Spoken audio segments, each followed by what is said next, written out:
L'Algérie choque le monde, Su-35 et Su-57 avec missiles souverains, un ciel totalement interdit à Israël. L'Algérie confirme une fois de plus sa montée en puissance militaire. Avec l'acquisition et le déploiement des chasseurs russes, Su-35 et Su-57, combinés à des systèmes de défense aérienne avancés et des missiles souverains de conception nationale, le pays envoie un message clair, son espace aérien est intouchable.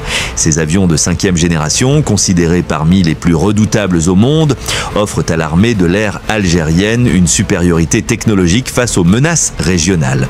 Les Su-35 apportent une maniabilité exceptionnelle et une longue portée, tandis que les Su-57 intègrent une furtivité de pointe et une puissance de frappe stratégique. En parallèle, l'Algérie développe une doctrine de dissuasion souveraine avec des missiles solaires modernes capables de neutraliser tout intrus.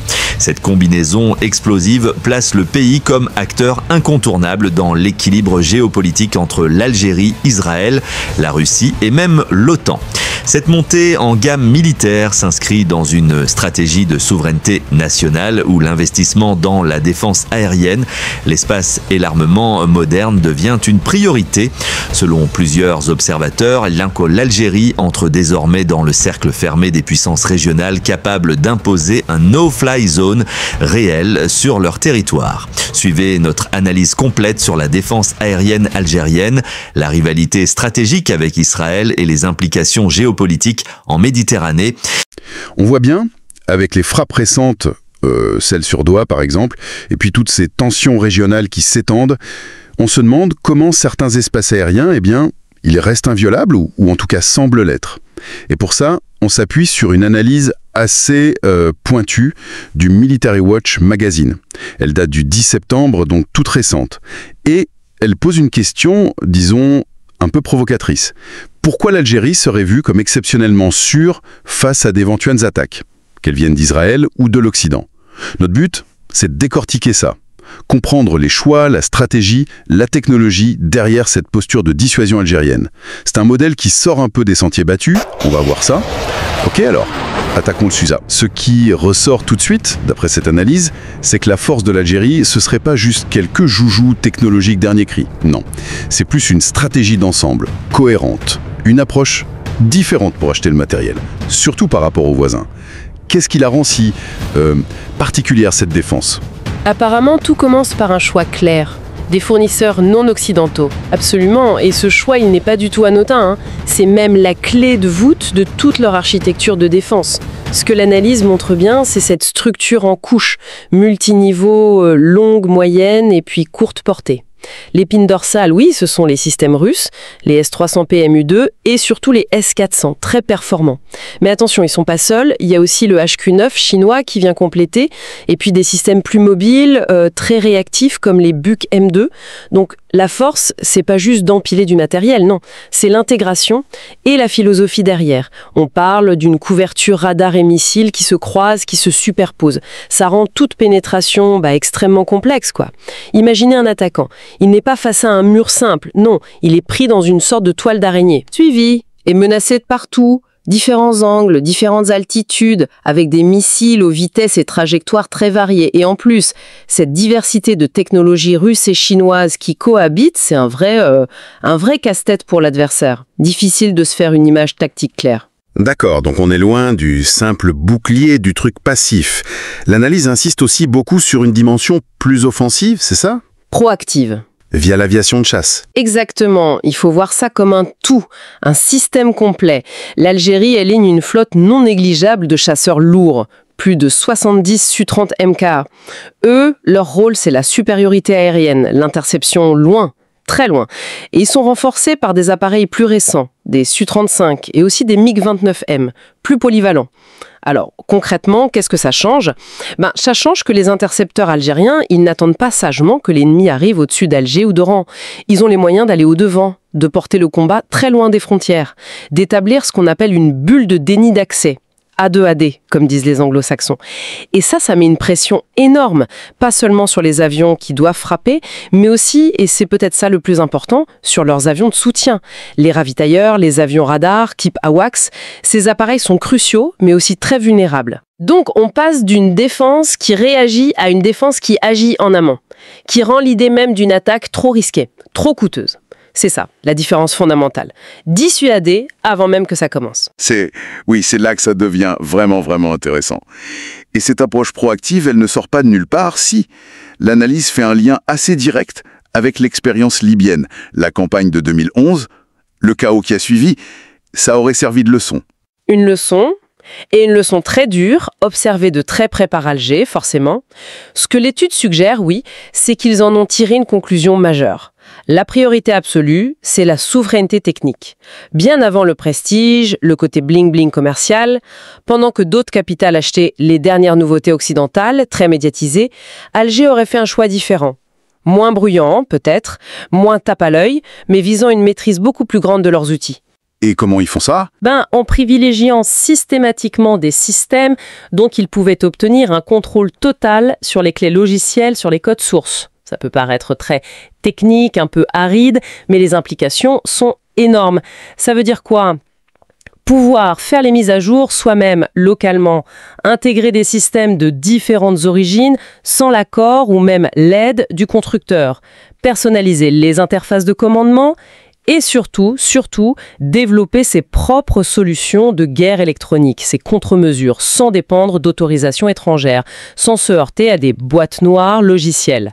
Ces détails, comme les appelle l'analyste, en fait, c'est le cœur du réacteur. C'est ce qui permet la réactivité, l'adaptation en temps réel, mettre à jour une signature radar sans demander la permission à Washington, Moscou ou Pékin, adapter les règles d'engagement d'un missile face à une menace imprévue. Faire parler un radar russe avec un missile chinois de manière fluide et sécurisée. La réponse algérienne, d'après cette source, c'est oui, on peut, parce qu'on a les clés. D'accord. Mais alors, si on compare, comment on situe cette approche par rapport à d'autres puissances régionales? Je pense à l'Égypte, à l'Arabie Saoudite qui sont mentionnés aussi.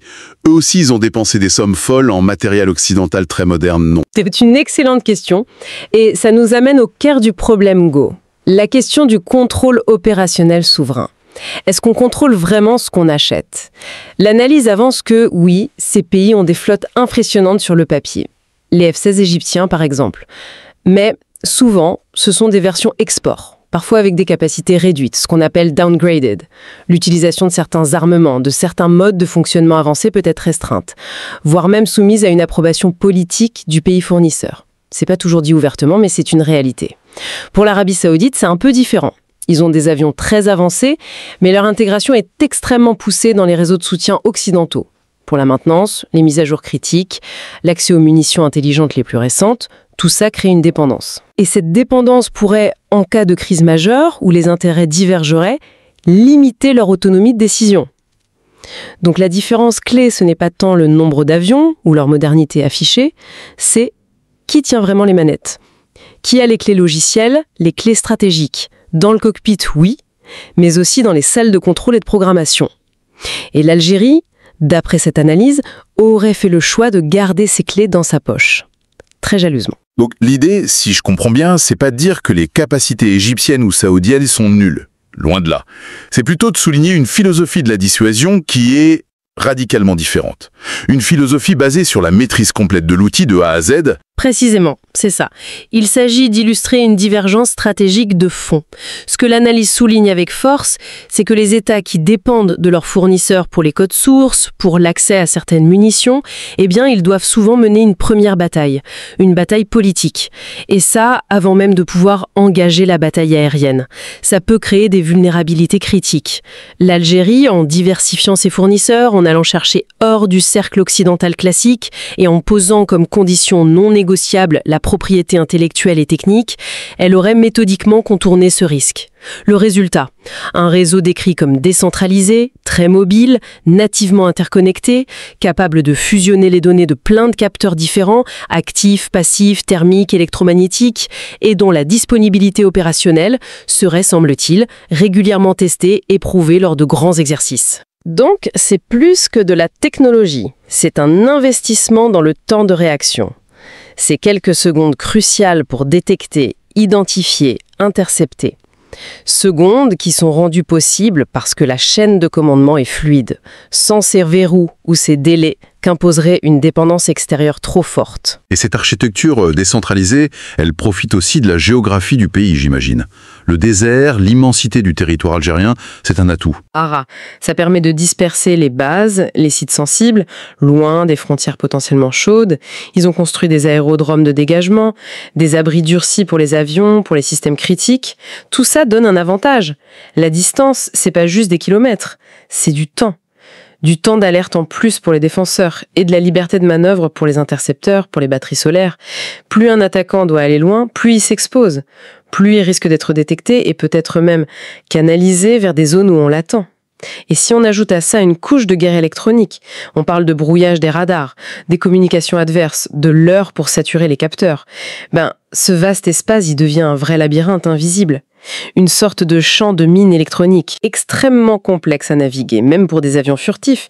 La détection ne repose plus sur un seul super radar miracle. Non, c'est la fusion des données de plein de systèmes différents qui reconstitue l'image de la menace. Et tout ça, ça semble converger vers une plus grande indépendance politique, au final. L'analyse suggère un lien très fort entre cette capacité militaire autonome et la liberté d'action diplomatique d'Alger. C'est un point absolument central et fascinant, oui. Une capacité militaire dont on maîtrise les clés, dont on contrôle l'emploi, couplée à des lignes d'approvisionnement diversifiées qui ne vous rendent pas dépendant d'un seul bloc politique, ça permet de mener une politique étrangère qui est, disons, moins sensible aux pressions extérieures. Beaucoup de pays ont des armes sophistiquées mais se retrouvent parfois un peu coincés par les considérations politiques de leurs fournisseurs. L'Algérie, selon cette analyse, a construit une équation différente. Un arsenal dont la décision d'emploi lui appartient vraiment, des relations internationales équilibrées et des sources d'équipement qui ne passent pas toutes par le même guichet, un guichet qui pourrait se fermer en cas de crise. Du coup, le message de dissuasion envoyé par cette défense aérienne, il est double.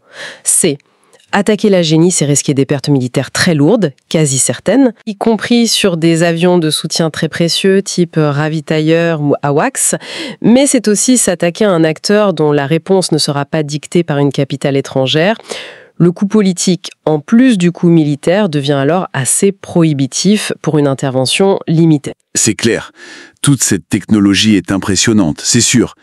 Mais l'analyse n'oublie pas l'humain, j'ai vu, l'importance des hommes et des femmes qui opèrent tout ça. Le facteur humain, comme on dit. Essentiel, absolument essentiel. L'analyse insiste beaucoup là-dessus. La meilleure technologie du monde, elle ne vaut rien sans des opérateurs compétents, bien entraînés, et sans une doctrine d'emploi qui tient la route. Ce qui est mis en avant, c'est l'accent mis sur un entraînement rigoureux, des exercices fréquents qui simulent des scénarios complexes, réalistes.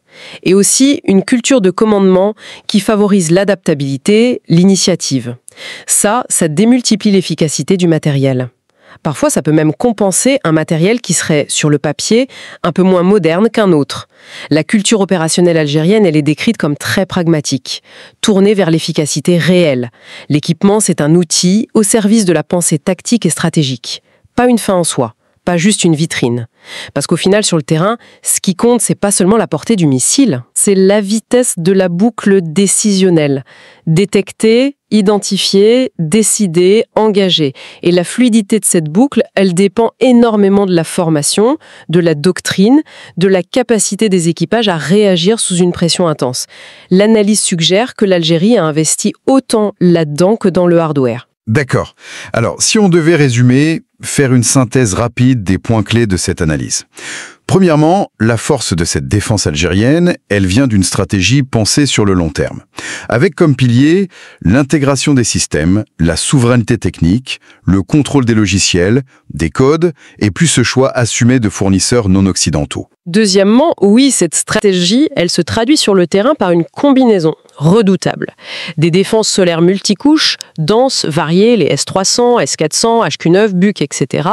Et une force aérienne puissante, proactive, les Su-30, Su-35, MiG-29, capables d'aller chercher la menace très loin. Troisièmement, cette approche, elle contraste assez nettement avec celle de voisins qui seraient plus dépendants de systèmes occidentaux, avec les restrictions potentielles que ça implique. Ça donne à l'Algérie une plus grande autonomie de décision, militaire mais aussi politique. C'est toute la différence en fait entre posséder une arme sur étagère et posséder le droit souverain de l'utiliser quand on veut, comme on veut. Et enfin, et quatrièmement, tout ça est amplifié par des atouts comme la géographie, la profondeur stratégique, mais aussi par cet investissement constant dans le facteur humain. L'entraînement, l'adaptabilité. Le message global, c'est pas l'agressivité, c'est une dissuasion. Crédible, robuste, conçue pour rendre le coup d'une attaque tout simplement inacceptable. D'ailleurs, cette affirmation du magazine, que l'Algérie serait peut-être la seule nation arabe que l'Occident ou Israël ne pourrait pas bombarder impunément, ça semble moins une simple phrase choc qu'un constat assez froid, non, politico-militaire. Le risque et le prix à payer seraient trop élevés. Voilà, c'est un tableau assez saisissant qui se dessine. Ça bouscule un peu l'idée reçue que la puissance militaire dans la région, ça se résume à acheter le dernier truc à la mode le plus cher possible. Tout à fait. Ça invite vraiment à réfléchir, à se demander ce que signifie réellement l'autonomie stratégique aujourd'hui au XXIe siècle. L'analyse montre bien que la sécurité du ciel, c'est pas juste une question d'acheter la dernière batterie de missiles ou la dernière escadrille d'avions. Non, c'est une question d'architecture globale, d'intégration, de souveraineté sur les décisions, de couches de dissuasion qui s'imbriquent les unes dans les autres, une construction patiente qui commence bien avant l'éventualité d'un tir. L'Algérie, semble-t-il, a intégré cette leçon. Peut-être, oui, nourrie par une mémoire régionale douloureuse, marquée par l'instabilité, et elle l'a traduite dans un système de défense à son image, résilient et peut-être volontairement discret. Et ça pose une question plus large au-delà du matériel. Comment l'histoire, la perception intime des menaces par une nation, façonne ses choix de défense sur le très long terme? Bien loin des défilés et des communiqués de presse. Vaste sujet de réflexion, effectivement.